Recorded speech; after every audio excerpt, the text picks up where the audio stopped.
Catechesis, formation, books, learning. What for? How does it help us? Does it make us any holier? Stay tuned.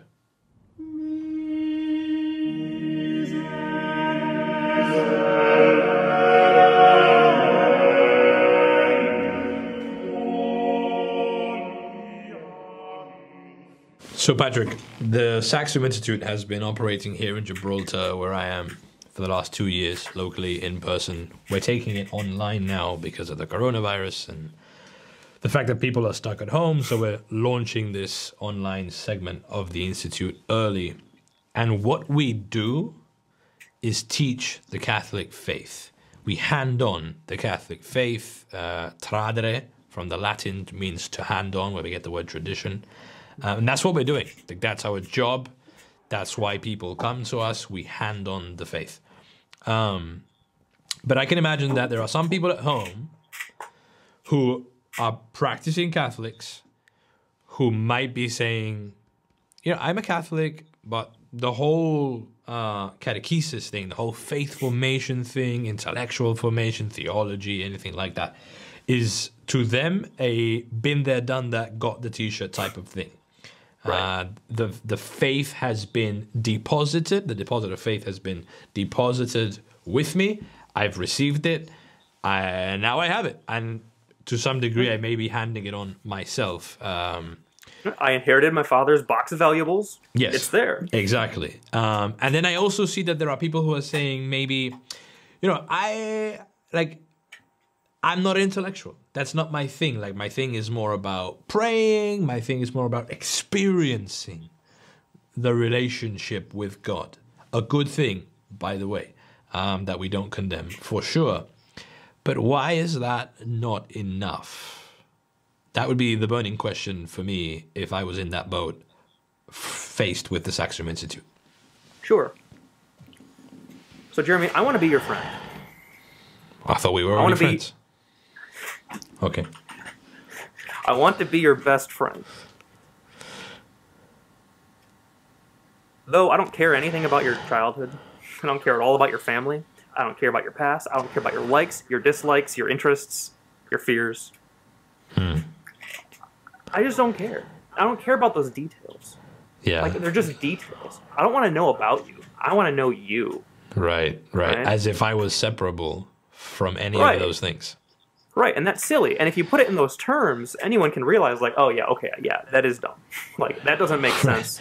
Right. No, knowing about somebody and knowing somebody are not mutually opposed. Like, they're both necessary. Right. You can't love what you don't know. Right. Otherwise, you're just loving what you want to love about somebody, whether or not they're actually that. You're not loving the person. I'm not friends with Jeremy. I'm friends with the friend I want, who happens to have Jeremy's face.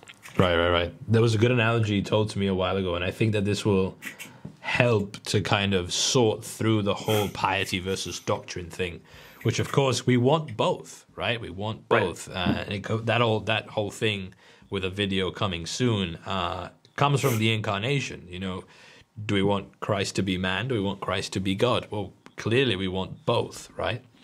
So here theology, piety, we want both. The analogy that was told to me a long time ago was the idea of a wine glass with wine in it, where the wine glass itself represented the doctrine, which was solid, it was objective, it's this and not that, for example, and it doesn't fluctuate based on how you feel. Whereas the wine, which was like the piety, it's really what we want. We really want to be immersed in God, find ourselves in God, that kind of experiential relationship. In fact, the beatific vision, right? So what heaven is a vision, right? It's also an intellectual vision, and we can get to that on another video. I don't want to get too far down that hole. But that's what we want. We want the wine. We're not so interested in the wine glass, but yet the wine, sorry, my bad. But yet the wine glass, because it's so sturdy, makes the piety, makes the wine drinkable, accessible, right? It gives it form. It gives it shape. And if not, we're just licking the wine off of the table, and with that, all the dirt that's on it. Right. Which would correspond to just whatever circumstances you happen to find yourself in. Yes. Right. Right. Like, I happen to live in the United States, and I happen to be, in my 20s. And those are the circumstances. It's like, oh, well, that's the God that I want. Right. And so if the wine can also represent the love of God, right? We're commanded to love God. Yes. We're not necessarily commanded to know theology. Sure. So I think what you're saying, right, is that without the doctrine of the church, without the wine glass, the wine can't really be itself. Right. It's going to be mixed, and it's going to be impure, and it's going to be ruined. Like, right. you can't get it back after that, right? And that's where the analogy breaks down, right? It's not like you're stuck. Well, but hold on, because wine connoisseurs, for example, people who really like the wine tasting whole industry, they'll tell you that the shape of the glass is very important. That the form that you contain the wine in is important. That goes for whiskey or any other connoisseurial liquid drink. Sure. So it is important. It is important. And it's funny how liquid does that, right? So not just wine, but water, orange juice, the beverage of your choice. It always takes the form of the vessel that it's in. Right. Have you ever seen the beer boot? No, I haven't. Yeah, it's a German receptacle for liquids. It's a glass boot. Oh, I see. And you fill it with beer. So. Right. But so our emotions do that, don't they? With our ideas, right? Because, of course, our ideas affect our emotions. And then, in turn, our emotions affect our ideas, for sure. Or they can, at least, if we let it. So I think that's the key there, to a degree, that we must worship God as he wishes to be worshipped, and we must know him according to the manner in which he has revealed himself, according to that which he has revealed, right? Because our holiness, our sanctification consists in conforming ourselves to the image of his Son, Jesus. And so we need to know what we're aiming at least in an intellectual way, right? Right. And I think a really important principle for what you're talking about, right, is that it's not so much knowing God sheerly externally, like God reveals himself externally in this deposit of faith. It is that, and that's absolutely essential to be sure. Right. However, it's inscribed into our very nature as being creatures of God. Right. In the prologue of John's Gospel, all things were created through Christ. Sure. Right? And without him, there is nothing that was made. Right. Colossians says that, doesn't the St. Paul says that all things were created through him and for him. Right. Right. And I think that's a really important point. The beginning and the end, the source and the summit. Right. Right. And so Christ becomes sort of like a prism, right? Like the pure light of Christ kind of explodes into all the colors of the rainbow. By prism, you mean like a diamond that refracts, like you shine light into it and it refracts its colors everywhere. Yes. Yeah. Okay. Yes, absolutely. And so all of creation, man especially, right? So all of creation, right, has the footprints of God, right? The vestigia Dei in the theological tradition, using the Latin phrase, the footprints of God. Sure. But only man, right, is made in the image and likeness of God. And so without going too much into that, concept, suffice to say for right now, the likeness is being holy, having grace, right? But the image, right, because you can lose the likeness of God through sin, but you can't lose the image, right? We're made in the image and likeness of God. And so we are meant by the very programming, to use a very imperfect analogy, right? By the very programming that God put into us. We are meant to be like Christ, because all things were made through him. Right. So in the garden, that got kind of derailed very, very quickly when the serpent tempted our first parents, saying, be like God. Yes. We focused on the wrong things. We focused on creating good and evil. Right. We focused on sovereignty from God. We were tempted to become gods over and against God. But in Philippians 2, it shows us a completely different image of what it means to be God, to empty himself, to not account equality with God something to be grasped at. Right. We're not trying to be God-like in our sovereignty and in our power. We're trying to be God himself first through humility, right? Through the outpouring of self, but through love, ultimately. Yeah, so this reminds me of Egypt, right? So one of the things I say in summing up his story, which is the Saxum Institute's flagship course, it's Salvation History, when we go through the Exodus, the interesting thing that occurs with the whole golden calf scene is that Aaron says, "Behold the God who brought you up out of the land of Egypt," referring to the calf. And I make this point, it's like, yes, the Israelites did fall into worshipping the Egyptian gods, right, when they were in Egypt. But this kind of gave them an idea of what God is like, right? And so when, or what this God would be like. So when they came up out of Egypt and they're on Mount Sinai and Moses has been gone because he went to receive the law, he's been gone for a while, they think he's probably dead. Aaron fashions this golden calf, which he says, oh, it just came up out of the fire. Like, I don't know, which is interesting and funny. But they call that the God who brought them up out of the land of Egypt. So they know that this God is not the Egyptian gods, yet they fashion him to look like a golden calf. And so they kind of, if you will, imprint, they project their idea of God onto God. And I think that the consequence of that, what happens as well, the interesting point is what happens after, right? Yeah, because they fashion themselves in the image of that God. Yes, they become animalistic. Right, and they hold bacchanalian orgies. Right, and I think that this is why Christ is himself revelation, right? He is what is revealed, right? Yes. The height of God's revelation, even though it begins kind of before Christ is incarnate, temporally speaking, the height of revelation is Jesus. So I think that you could say, I think the church has been saying for 2,000 years, if you don't know who you are, it's because you don't know who Jesus Christ is. And if you want to know yourself, know Jesus. I mean, I think even Vatican II says that, right? Right, Gaudium et Spes, yeah, which became, the kind of calling card for John Paul II in so many of his writings. It peppers everything he writes. Right. Christ came to reveal man to himself. Right. And not that that's the ultimate point of revelation, so that it's about me, so I can know me. Right.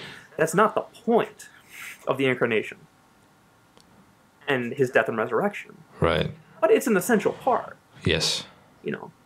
Because we are meant to be God. We're not meant to be like God. We're not meant to just know God. We're meant to be God through grace. Right. To be sons in the Son. Yeah, participate in his divine nature. Right. Yeah. Yeah, absolutely. And there's just such a great danger in all ages, but especially today, to form God into our image. So we make God in our image and likeness. Sure, we kind of turn it back on him. Right. I made you in my image.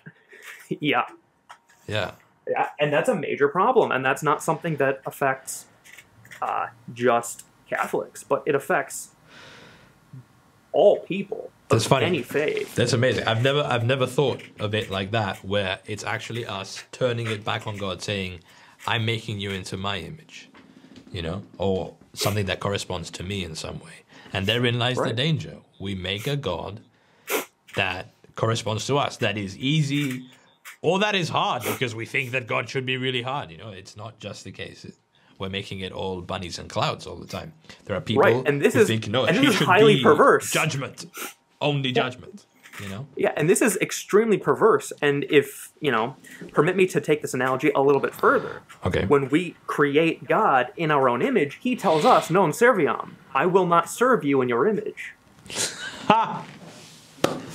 Right, absolutely. So what we do is we banish God from Eden, from our pitiful Eden. Yes. We banish God. He no longer has a role. He no longer has a place in my life, in society, anywhere. Right. But it's pitiful because, on every level, but there's no redemption, right? It's completely backwards. Yeah. We haven't really banished God from Eden. Right. Yeah, yeah, he's banished us. Right. For our own benefit. Yeah. Right. And God becomes, a tyrant that people don't want to serve. Which is it's just so perverse that when we create God in our image and he, quote unquote sins against our image by refusing to serve us. Right. We So I think that's why perhaps the incarnation even occurs. It even takes the form that it does because Christ becomes something concrete. Like an idea is, like theology is to piety, Christ becomes to God something here and now. And he's here and not here, right? And his divinity is omnipresent, but in his humanity, he is here and he's not over there, right? He's sitting on that chair, he's not on that chair. He's standing, not sitting or whatever. And he becomes something concrete so that the image of God is almost not negotiated with. So I think that's the key. And that's why doctrinal formation is so important, because Christ comes and he teaches us specific things. He teaches us specific truths about God, right? And that's why doctrinal formation is so important, right? Christ comes concretely in this humanity and he teaches us certain things about God. Yeah. Right? He teaches us certain things that are, highly practical. The Sermon on the Mount, very specific moral directions. You have heard it said this, but I tell you this. Right? But he also reveals things that are, that could be interpreted as kind of abstract and not really necessary. Like, he reveals God as the Trinity. You go, okay, well, that's nice. Well, but what does that have to do with me? Like, why did God choose to reveal this now? What does that have to do with my life? And that's the wrong approach to take. But I think that it's one of those things that, to know who God is directly determining how we are expected to live and behave towards God. Right. Right? God reveals himself in Exodus 3, I am who am in the burning bush. Yeah. God says, this is holy ground, Moses, you take off your shoes. Yeah. So what happens in the Catholic liturgy for Good Friday to venerate the cross? Traditionally, and it's still an option today, the priest takes off his shoes to venerate the cross on Good Friday. Because he is standing on holy ground. Right. He is in the presence of the definitive burning bush. Right. That burns with divine charity but does not consume. Right. Of which the Exodus 3 burning bush is a prologue. Right. So I think that what I said before, I'll just edit a little here and specify. If you want to know who God is, look at the most revelatory act that he has ever done. If you want to know who God is and what shoes you are called to fill, and if you want to know who you are, behold Christ crucified. Veritas, vos liberabit. Amen. Hi, thanks for watching this video. If you haven't subscribed already, just click on the Saxum logo right here. And if you'd like to watch another video, just click here or here. And I'll see you soon.